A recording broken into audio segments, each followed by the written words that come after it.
And now for something completely different.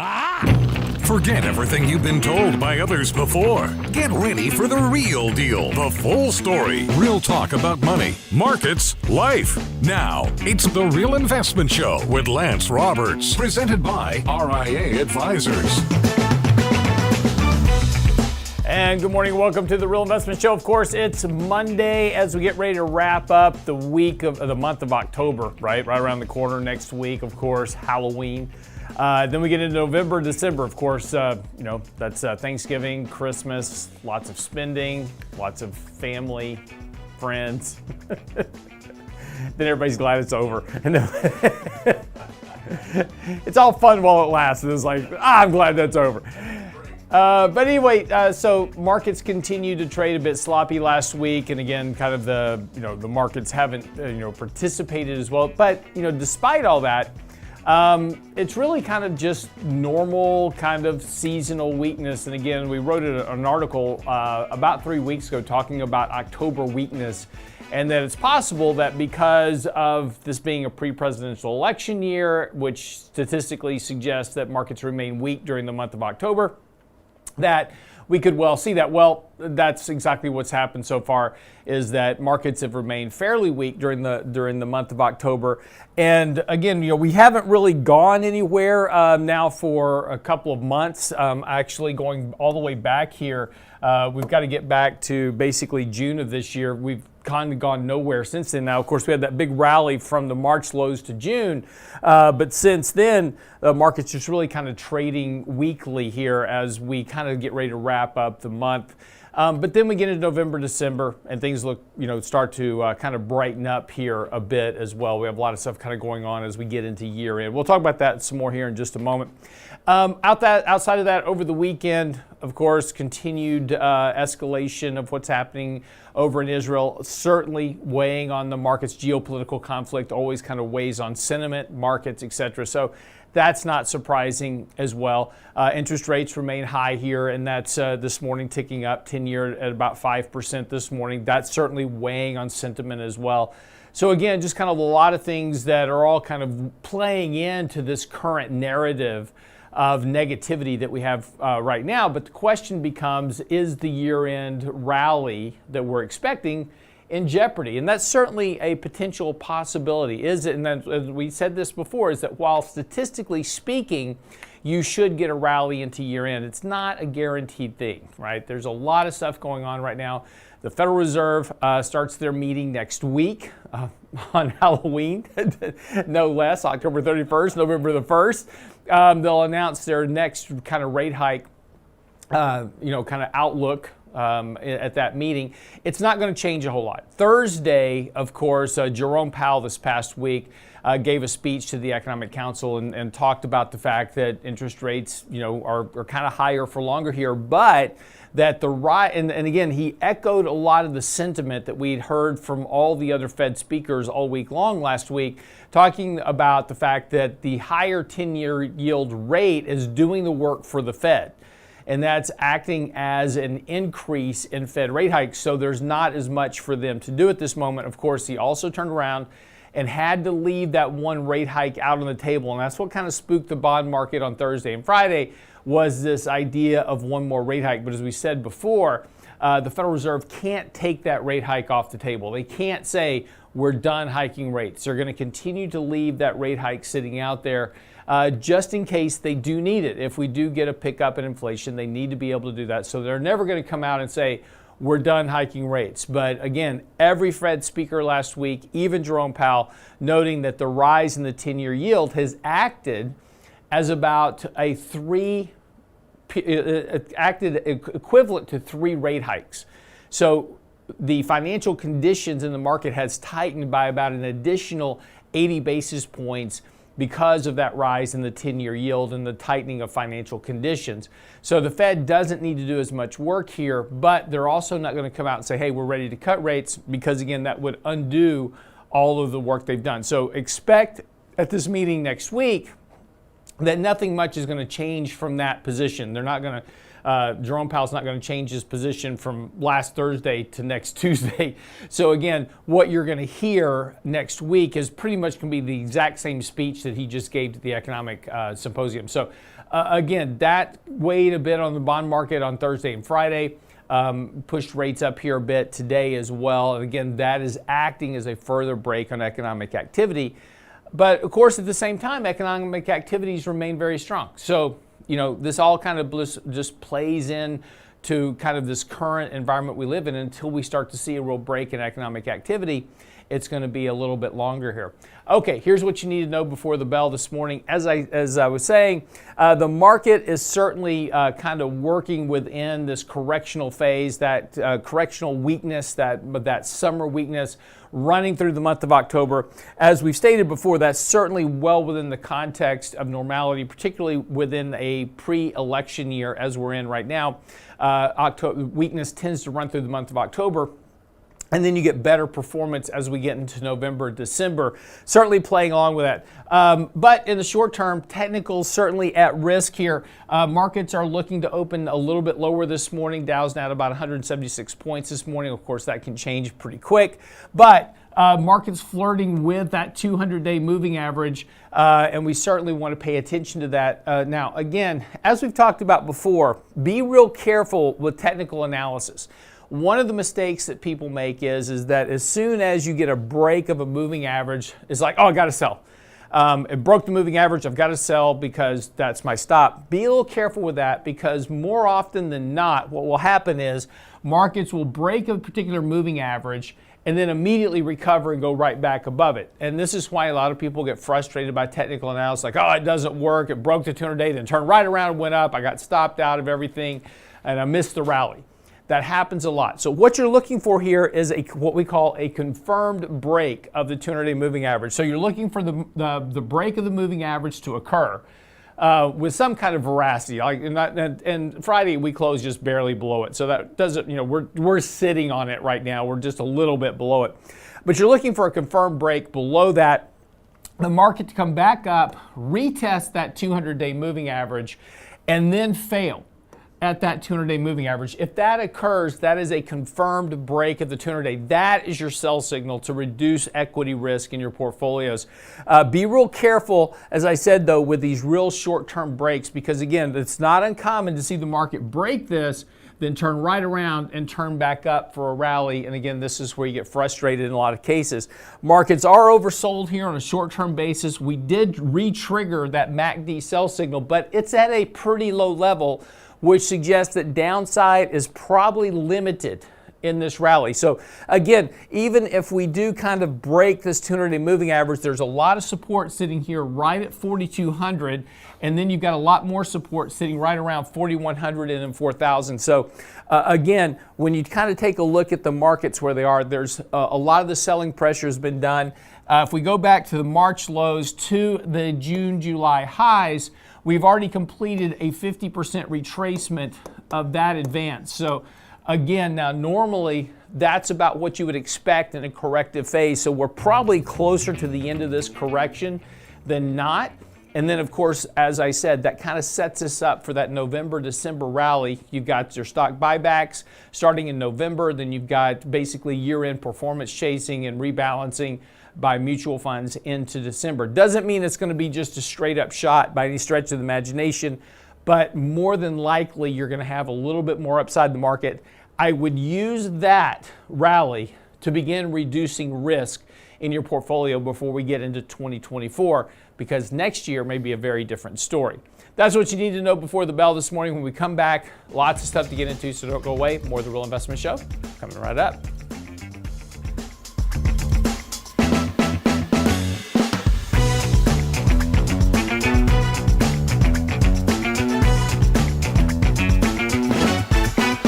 Get daily investment news you can use, delivered at the speed of the internet. RealInvestmentAdvice.com. Is this the Butterball Turkey Hotline? No, Janet, this isn't Turkey Talk. It's Talking Turkey. Our next Candid Coffee, Saturday, November 4th. Richard Rosso and Danny Ratliff will take your questions about the beefs you've had about money this year and the personal finance pitfalls that really cooked your goose, and some end-of-year money ideas to prepare you for 2024. Beef? Goose? Register now at realinvestmentadvice.com. Talking turkey about your money with Ratliff and Rosso. Realinvestmentadvice.com. Hi, Lance Roberts here. If you're like most people, your 401k plan represents the bulk of your retirement assets. And unfortunately for many, managing your 401k plan can be difficult. There's so many choices, so many things to consider. With just a quick email, a couple of questions, you can put RIA advisors to work for you managing your 401k plan. Get started right now at the website, realinvestmentadvice.com, or simply call our toll-free number, 855-RIA-PLAN, or again, simply online at realinvestmentadvice.com. Small businesses are discovering that attracting and retaining top talent come down to more than just salary. In today's highly competitive job market, compensation is more than just wages. Hi, I'm Tom Allen, RIA Advisors Retirement Plan Consultant. Healthcare and retirement plans can make the difference in hiring and retaining the best employees. We can show you how to build an affordable, effective employment package that delivers true value for your workers and your business. Call me toll-free at 855-RIA-PLAN or online at realinvestmentadvice.com. And now, another page from the Real Investment Advisors Investing Manifesto. Bulls win in bull markets. Bears win in bear markets. Eagles soar above and take advantage of opportunity. Let us help you soar as you reach your financial goals with RIA Advisors. Neither bull nor bear. RIA Advisors, 281-501-1791 or online at realinvestmentadvice.com. The Real Investment Show.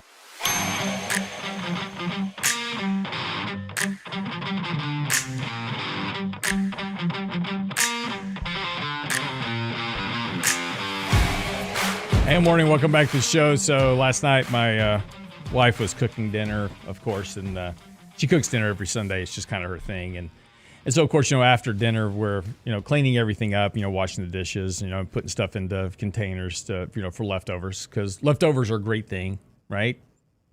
Leftovers are the best thing during the week.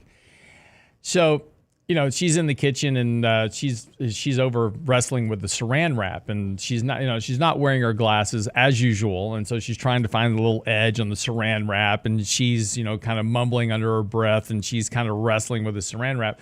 So I'm watching this go on in the kitchen, and she's got the bowl out, she's got the food that's in the bowl, right, and she's wrestling with the saran wrap, cursing at it at this point, struggling with it.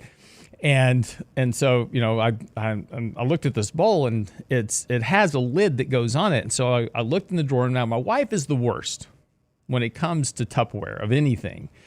She can never put the Tupperware lid on the actual container when she puts it away. So we have this drawer that's a hodgepodge of just Tupperware bottoms and Tupperware tops, and it's kind of a mix and match plan, I guess, in her case. So anyway, I happened to look, and then in the back of this drawer is the lid that goes to this particular container.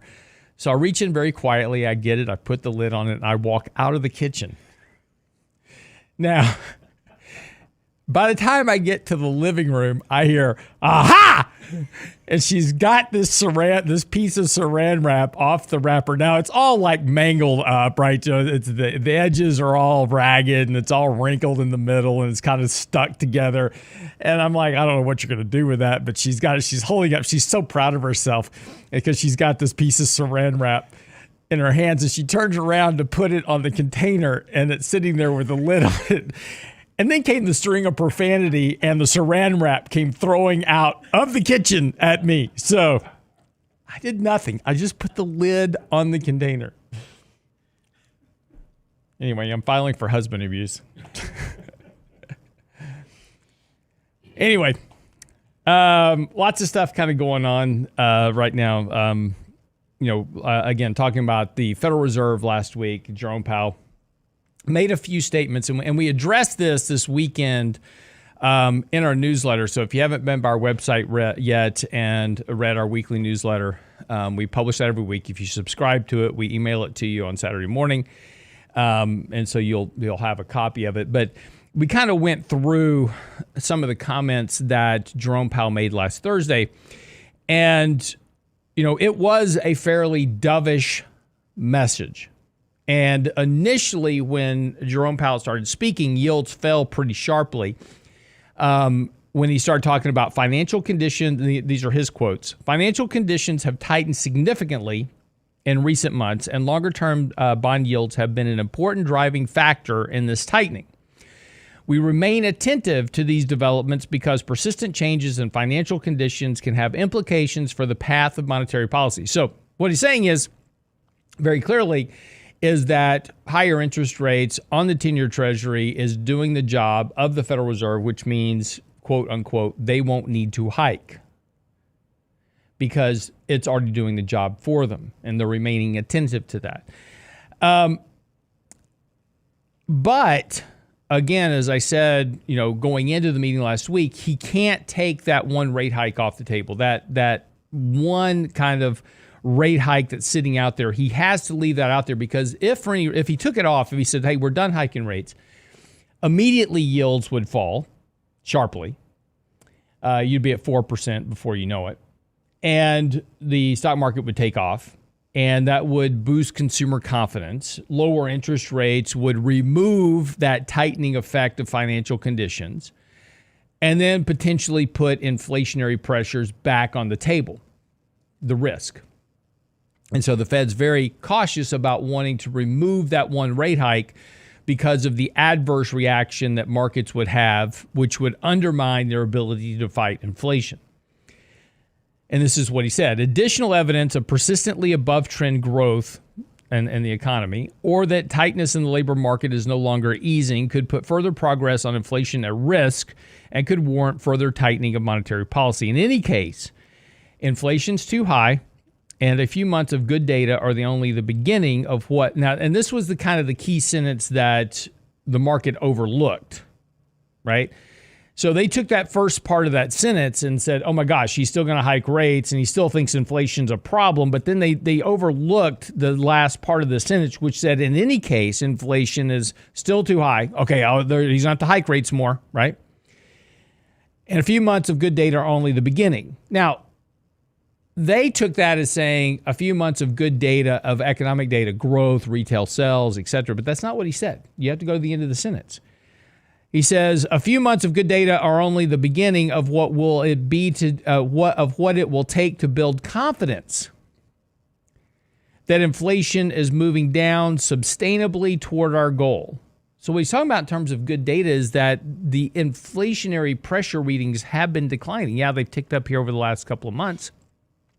But again, data just doesn't go straight down. You're going to have bumps along the way, but the trend, the trend of inflationary data is lower ever since June of last year. So he's had good results of inflationary pressures coming down. You've had oil prices contract. They bounced up a little bit, but they were falling pretty sharply before. And so you've got this kind of downward pressure on inflation. Now, the market overlooked that. Again, they're focused on this higher for longer narrative and that the Fed's going to have to keep hiking rates because inflation's too high, et cetera. That's what the market's focused on. But what he's saying is that they are still focused on inflation coming down towards their trend of 2% inflation by next year. Again, none of that is new news, right? That is what has been stated by every Fed official over the course of the last really 2 weeks. And what's interesting about this is a very different narrative change for the Fed. And Mike and I talked a little bit about this on Thursday last week, because the Fed had gone from, we're going to need to hike rates more. We're going to need to hike rates a lot more.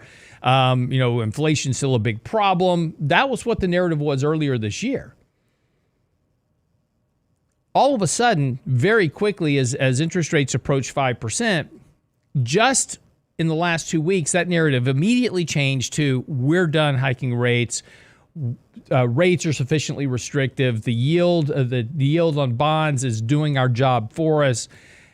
We won't need to hike as much. This has been a very common narrative among all the Fed speakers of the last 2 weeks, and a very marked change to what we had seen previously.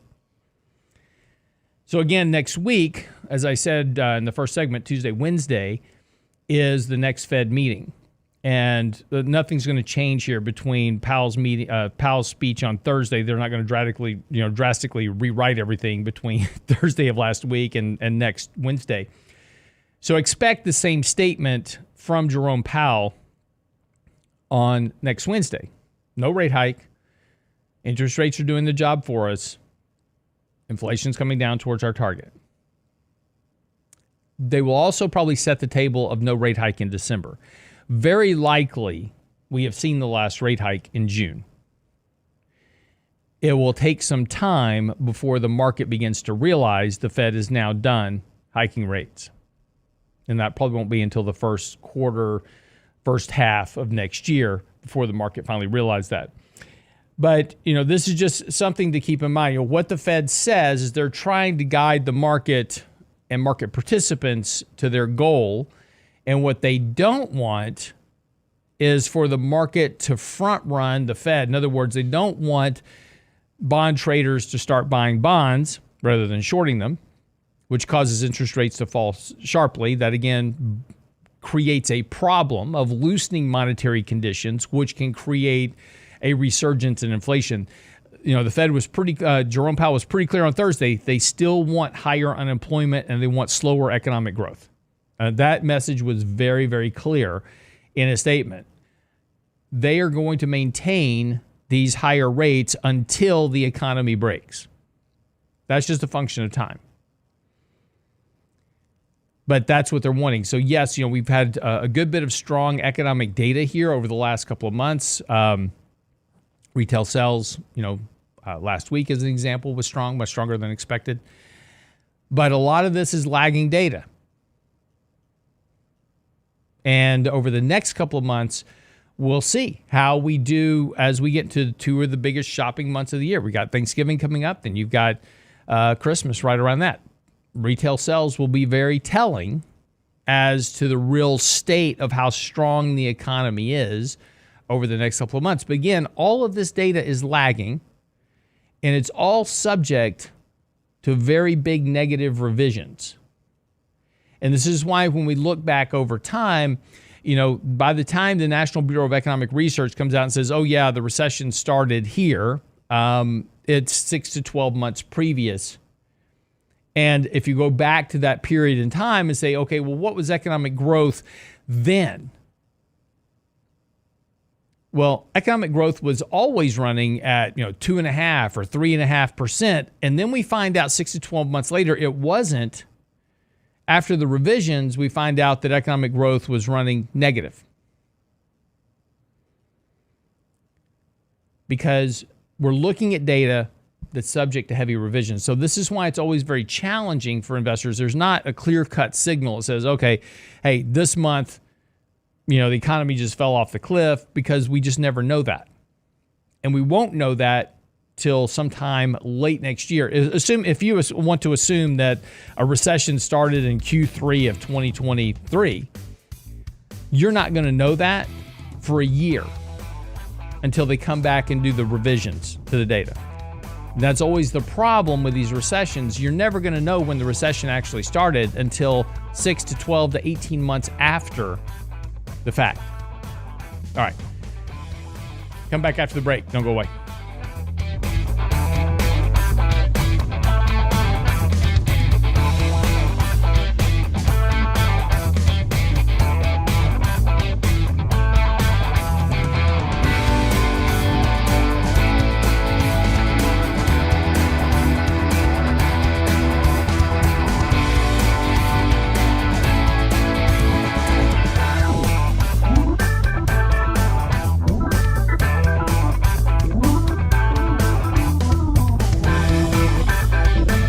The Real Investment Advice blog. It's required reading for the informed investor. Catch it today at realinvestmentadvice.com.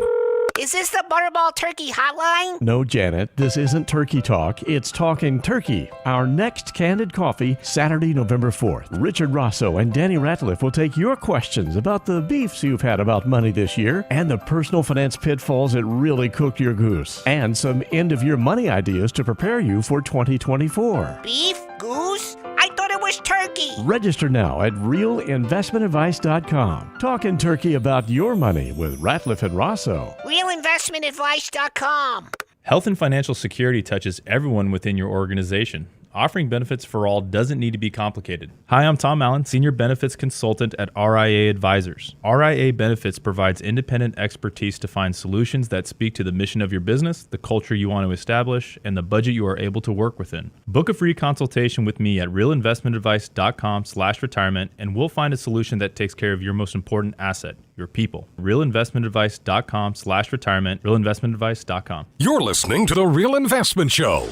In 1999, a parafiduciary group of financial advisors were busted by corporate giants for trying to operate in their clients' best interest. These men promptly escaped from a high-cost margin environment to the Houston Energy Corridor. Today, still excoriated by their former employers, they survive as protectors of others' fortunes. If you have a problem about preserving capital, if no one else can help, and you can find them right here, maybe you should hire the RIA team. Can't catch the whole show now? Listen to our podcast later at realinvestmentadvice.com. There's this trend on social media about drafting women into the military, and my wife said, what would you think about you and me getting drafted in the military? I go, this will never work. The Real Investment Show podcast. We'll be out in the desert or wherever we are, and you're going to be trying to tell me where to drive and asking where the nearest Starbucks is. I mean, this isn't going to work. Of course, you'd be worried about, whether the camo made her butt look better or not. At realinvestmentadvice.com. Camouflage hides everything. And now, another page from the Real Investment Advisors Investing Manifesto. Manage risk and volatility rather than trying to manage gains. You don't have to be right all the time. Long-term investing success is a 70% gain. Let us help you reach your financial goals with RIA Advisors. Neither bull nor bear. RIA Advisors, 281-501-1791 or online at realinvestmentadvice.com. Real Investment Show podcasts are now available on iTunes. Listen anyplace, anytime at iTunes.com. Hi, Lance Roberts here. If you're like most people, your 401k plan represents the bulk of your retirement assets. And unfortunately for many, managing your 401k plan can be difficult. There's so many choices, so many things to consider. With just a quick email, a couple of questions, you can put RIA Advisors to work for you managing your 401k plan. It's a quick and easy application. Just simply click Ask a Question at realinvestmentadvice.com or give us a call at 855-RIA-PLAN. That's realinvestmentadvice.com. The Real Investment Show YouTube channel has all our videos ready for your easy access. Now with the new and improved Before the Bell reports, plus each day's radio shows. Subscribe and bookmark our YouTube channel at realinvestmentadvice.com. You're listening to The Real Investment Show.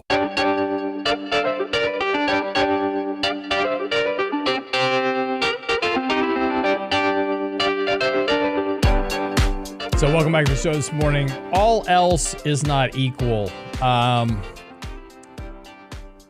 in this weekend's newsletter, so again, if you go to our website, realinvestmentadvice.com, if you haven't read our newsletter this weekend, we tackle kind of one of the myths running around the markets right now is talking about budget deficits and the debt, and this is why interest rates are going up. There's certainly, reason for concern. I mean, spending is just being done ad hoc. We don't run a budget, and this is, a problem. I thought it was interesting. There was a survey by Pew Research over the weekend asking people what they thought about politics, I shouldn't say about politics, but about politicians in general. What do you think about politicians in Washington and policy more than anything else? What do you think about policy in Washington? And, there wasn't. No one in the survey said, oh, it's great. They're doing a great job, right? It's crap. It's diversive. It's stupid. It's just, every negative view that you can think of relating to our politicians and policies that are coming out of Washington. And so it's certainly a concern that we have this kind of runaway spending, and one of the latest memes kind of running around the market is that it's like all of a sudden deficits matter. We've been running deficits since 1980, and we talked a little bit about this last week as well. And so if you take a look at federal debt as it exists, it's certainly rising, right? But it's running below the growth trend that we've been running since 1966.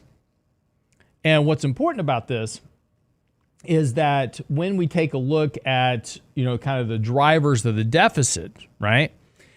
So how do you have a deficit? You have revenue and you have debt, right? So you issue debt to cover your spread between what you're spending and what you're bringing in revenues. Well, so revenues have been declining and what we're spending is going up, which is leading to a rising deficit. But that deficit isn't a new thing.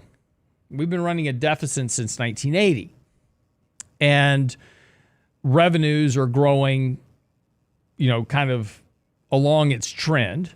They have declined here recently because obviously we have a slower economic environment going on because of higher rates.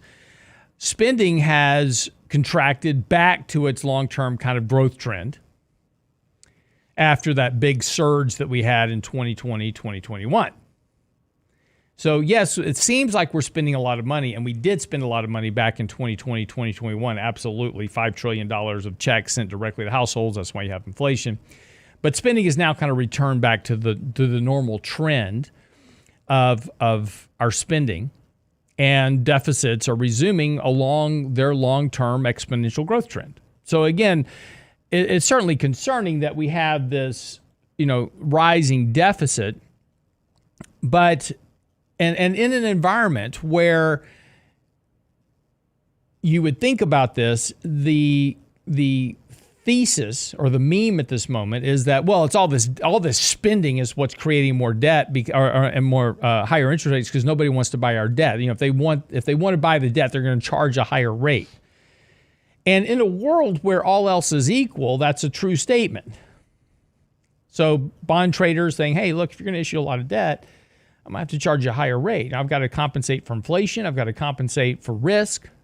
And so in that environment, yeah, all else equal, you should have higher interest rates because of more debts and more deficits. Absolutely makes sense. But all else isn't equal. Since 2008, we have central banks, which have been huge buyers of debt. A lot of people have been talking about lately, it's like, oh, China has sold, $20 billion of their holdings, whatever it is. They're dumping their bonds. China owns 2.4% of our federal debt. The Federal Reserve owns almost 8% of our debt. They're the ones that are selling right now. Federal Reserve is doing QT. They're the ones selling bonds.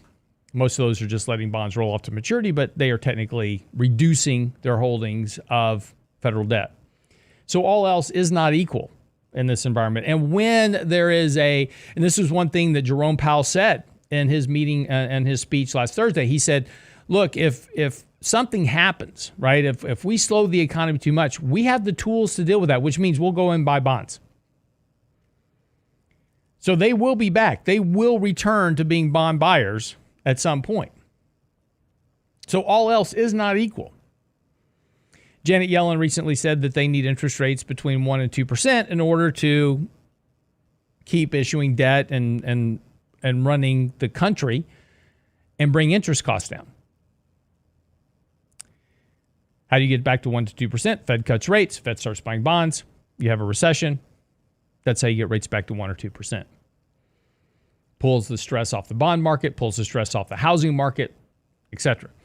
But again, this idea that debts and deficits lead to higher interest rates and higher inflation is not true. We can go back and just, and again, these are always great narratives for the moment, but if we just go back and look at data, right, we can see the underlying correlations of what happens when the government issues a lot of debt and increases their deficits. And again, this has been going on for a long time. We go back to 1973. We saw a big rate of change in government debt when Reagan was spending to combat the recession that was caused by Volcker drastically increasing interest rates to break the back of inflation. Then Bush started spending more money to combat the recession in 91. Then we had Obama spending a whole bunch of money in 2008 to combat the financial crisis. Then we had Trump and Biden spending a whole lot of money to combat the COVID shutdown. So all of that rate of change in debt is now reverting back to its long-term trend, which is lower. But you'll notice that along that same run, both the economic composite, which is a composite of inflation, GDP, and wages, has been declining, along with interest rates. Yes, interest rates are up right now because we had a massive surge in spending in 2020, 21, and 22 that created inflation. So yes, interest rates have come up because economic growth went up, because inflation went up, because wages went up. So interest rates went up. As that reverts, interest rates will come back down again. And that analysis really becomes a lot clearer when you just take a look at the economic composite versus the deficit. The general meme is, oh, we have this surging deficit, and that's why rates are going up. And there's really no evidence of that. We've been running a deficit since 1980. As the deficit has increased, interest rates and economic growth have declined. Again, except for this short-term environment where we sent $5 trillion worth of money directly to households that created and obviously did moratoriums on rent payments and student loan payments and everything else, created a short-term demand supply imbalance that led to both higher prices and economic growth. That is all reverting. It'll take time. As we talked about before, it's the pig and the python, right? It takes time to flush all that out through the system. And importantly, the comments are interesting because it's like, well, this has never been done anywhere before. And, this is there's no precedent for this. So we really don't know how this plays out. Well, yeah, we do. Because all we have to do is look at Japan, which since, 1980, they've been combating rolling recessions and declining economic activity, falling interest rates.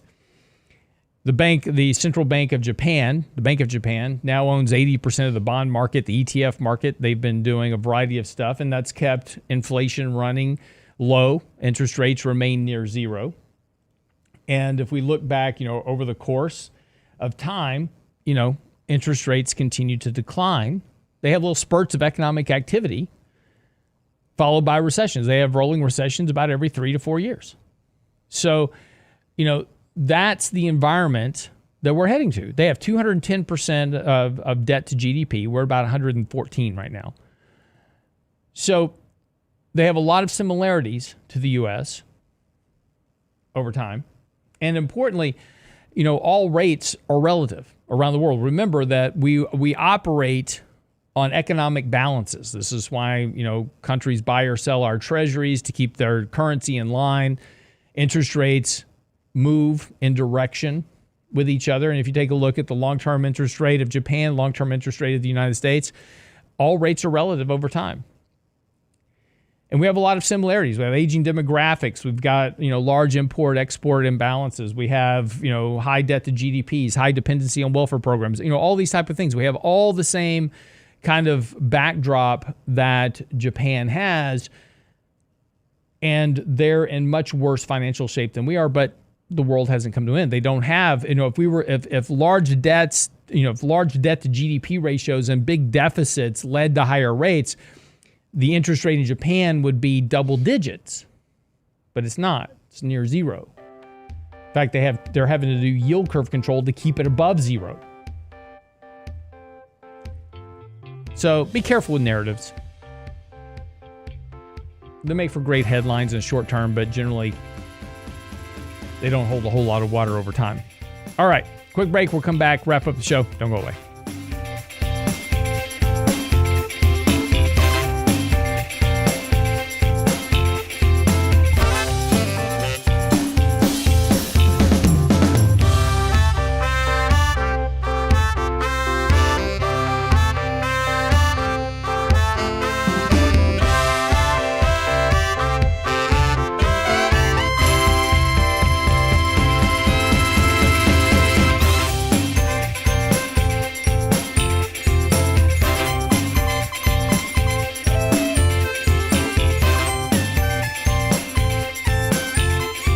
Get daily investment news you can use, delivered at the speed of the internet at realinvestmentadvice.com. Is this the Butterball Turkey Hotline? No, Janet, this isn't Turkey Talk. It's Talking Turkey. Our next Candid Coffee, Saturday, November 4th. Richard Rosso and Danny Ratliff will take your questions about the beefs you've had about money this year and the personal finance pitfalls that really cooked your goose, and some end-of-year money ideas to prepare you for 2024. Beef? Goose? I thought it was turkey. Register now at realinvestmentadvice.com. Talking Turkey about your money with Ratliff and Rosso. Realinvestmentadvice.com. Hi, Lance Roberts here. If you're like most people, your 401k plan represents the bulk of your retirement assets. And unfortunately for many, managing your 401k plan can be difficult. There's so many choices, so many things to consider. With just a quick email, a couple of questions, you can put RIA advisors to work for you managing your 401k plan. Get started right now at the website, realinvestmentadvice.com, or simply call our toll-free number, 855-RIA-PLAN at realinvestmentadvice.com.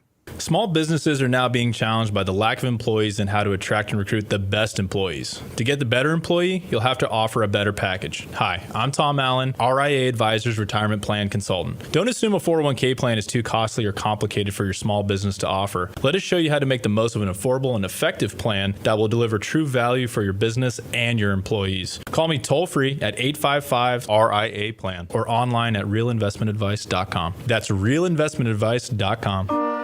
And now, another page from the Real Investment Advisors Investing Manifesto. A passive investment portfolio requires active risk management. It's not a choice, it's necessity. Diversification doesn't protect against risk of loss. Let us actively help you reach your financial goals with RIA Advisors. Neither bull nor bear. RIA Advisors, 281-501-1791 or online at realinvestmentadvice.com. The Real Investment Show.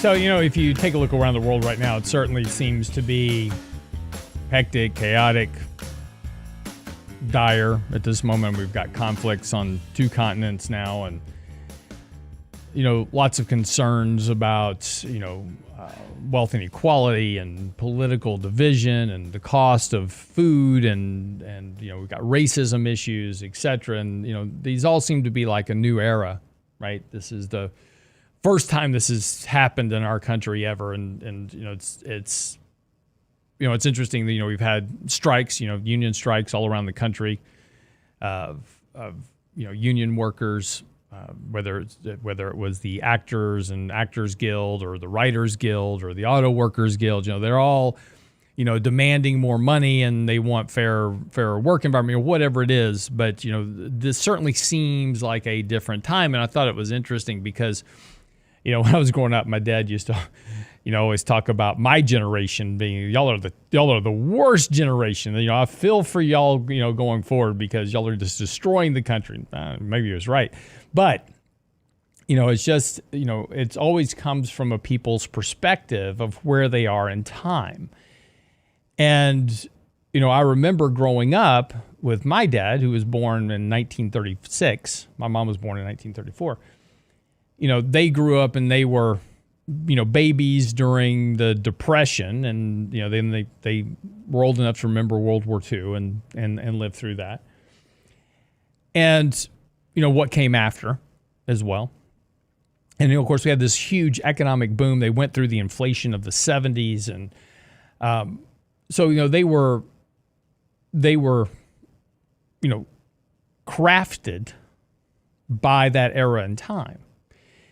And then, of course, they saw in the 70s, they saw the younger generation than them go through, Woodstock and the sex, drugs, and rock and roll, kind of craze. And of course, the LSD and, free love and, of course, the conflict or the protest over the Vietnam War. Spitting on our soldiers when they were coming. They saw that, right? And they all witnessed that. And it's interesting because you look at that time. Of course, they had Watergate, with Richard Nixon, and they had inflation with Carter. They had the assassination of President Kennedy, and so they went through a very disturbing period of time. You had the Cold War going on, you had the Vietnam War, you had the Korean War. So they lived through very much the same thing, civil rights, movement back then as well. So they went through very much the same type of environment that you are seeing today, right? And back then it certainly seemed like, I don't know how we're going to live through this. This is just, we got nuclear warheads being positioned in Cuba, right?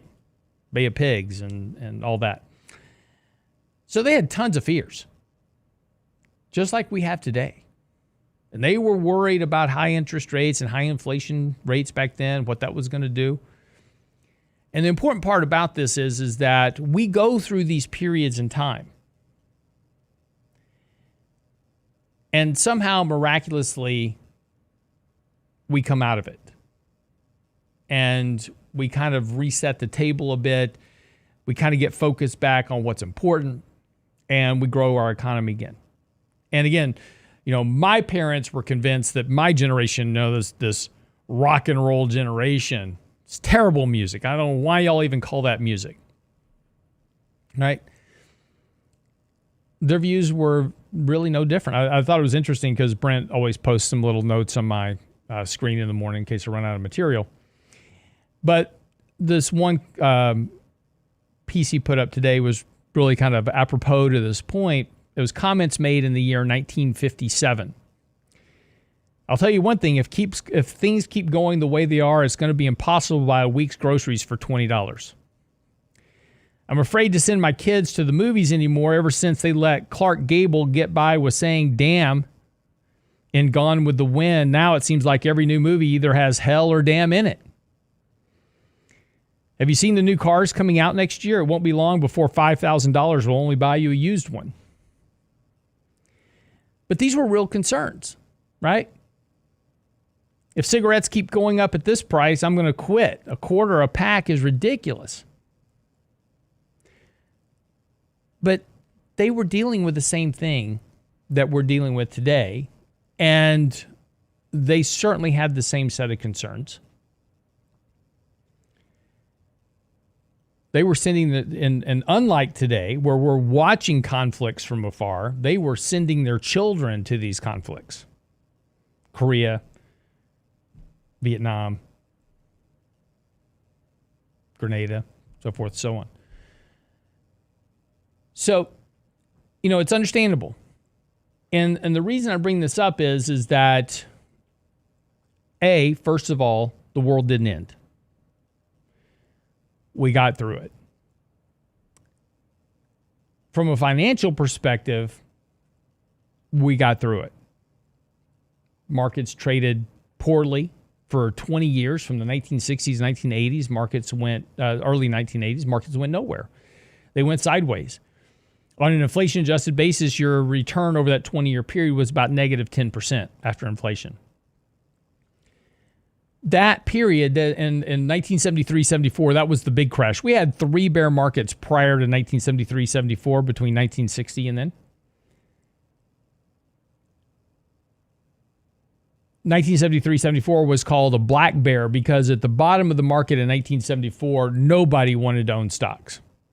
It was like the stock market is dead. Never coming back. And that was the best buying opportunity ever. Starting in 1980, inflation came down, interest rates came down.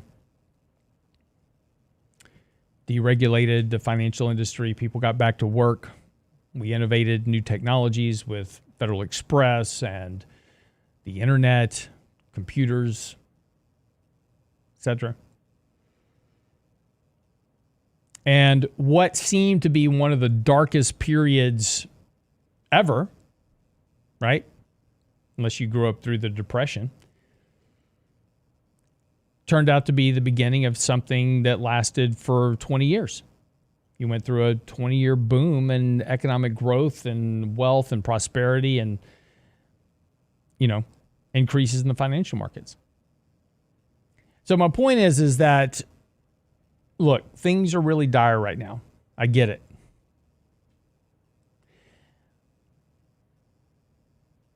it's going to take a while longer to get through this. We're not there yet. Again, you're talking about a 20-year period that people had to deal with. And it was miserable over that 20-year period. We've probably got that ahead of us. But it's not the end of the world. And when we take a look at what's going on in the politics around us and in the world around us, it will end. And we will make a decision to make things better. Hopefully, we'll elect different politicians. We'll elect different people into office and local races, as well as state races, as well as, governmental races. We'll demand a change to the political tenor.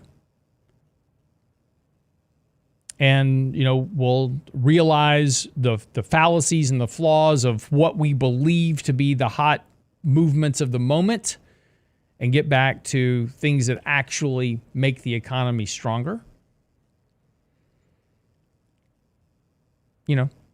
We have to have hope, right? We have to have hope, because hope is all we have at the end of the day. And there's a lot of reasons to have a very negative view about the future. Yeah, it looks terrible right now.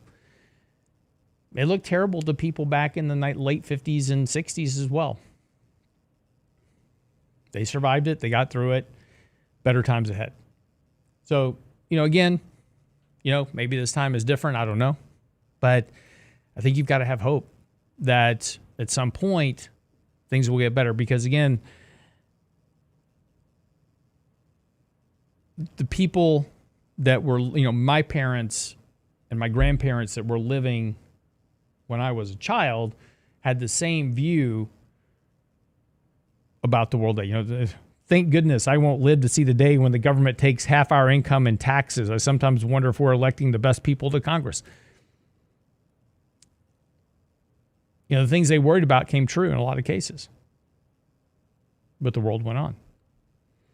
So just one thing to just think about as we start a new week and begin to wrap up the month. Not a whole lot of earnings out today. Philips, Cleveland Cliffs, Logitech today.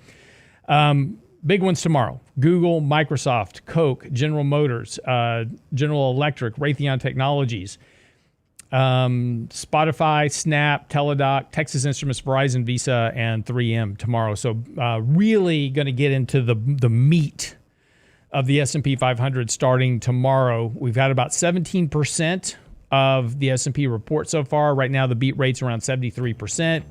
That'll likely go up here over the next week or so. But again, not too much today, but tomorrow, really kind of kicking off a lot of the bulk of the big S&P 500 companies. All right, wraps up the show for the day. Have a great day. We'll see you back here tomorrow.